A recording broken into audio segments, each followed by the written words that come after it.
उत्तर प्रदेश राज्य महिला आयोग की उपाध्यक्ष अपर्णा यादव एक्शन मोड में हैं। बुधवार को अपर्णा यादव हरदोई जनपद के दौरे पर रहीं। उन्होंने महिला और बाल कल्याण से जुड़े संस्थानों का तूफानी निरीक्षण किया।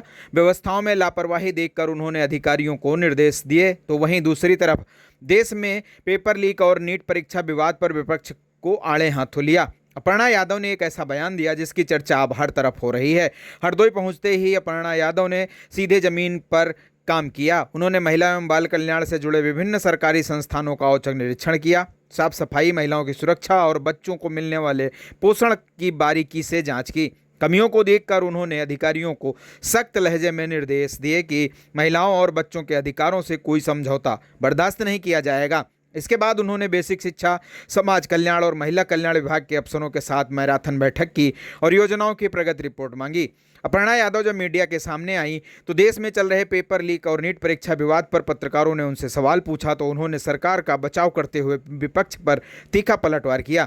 कहा, पेपर लीक की जो भी चीज़ हुई है असहज करने वाली है। सड़क पर ट्रैफिक लगता है तो परिवहन मंत्री को नहीं कहते हैं कि इस्तीफा दे दो, हम यह कहते हैं कि उचित निस्तारण करिए। उन्होंने कहा, मंत्री या किसी सरकार को दोषी नहीं कह सकते हैं, जो दोषी होगा कड़ी से कड़ी सजा होगी। अपर्णा यादव ने साफ कर दिया कि गड़बड़ी के लिए सीधे सरकार या मंत्री को जिम्मेदार ठहराना गलत है। उन्होंने प्रधानमंत्री नरेंद्र मोदी की प्रतिबद्धता दोहराते हुए कहा कि मामले की जांच के लिए कमेटी बनी है और जो भी दोषी पाया जाएगा उसे ऐसी सजा मिलेगी जो एक नजीर बनेगी। तो साफ है कि अपर्णा यादव ने एक तरफ प्रशासनिक अमले को चुस्त दुरुस्त रहने का संदेश दिया है तो दूसरी तरफ विपक्ष के इस्तीफे वाले पॉलिटिकल एजेंडे पर ट्रैफिक जाम का हवाला देकर जवाब दिया है। जो भी चीज हुई ये बहुत ही असहज कर देने वाला हुआ, परंतु उसके लिए कमेटी बैठी है, उसमें जो जांच में दोषी पाए जाएंगे उन पर कड़ी से कड़ी सजा होगी।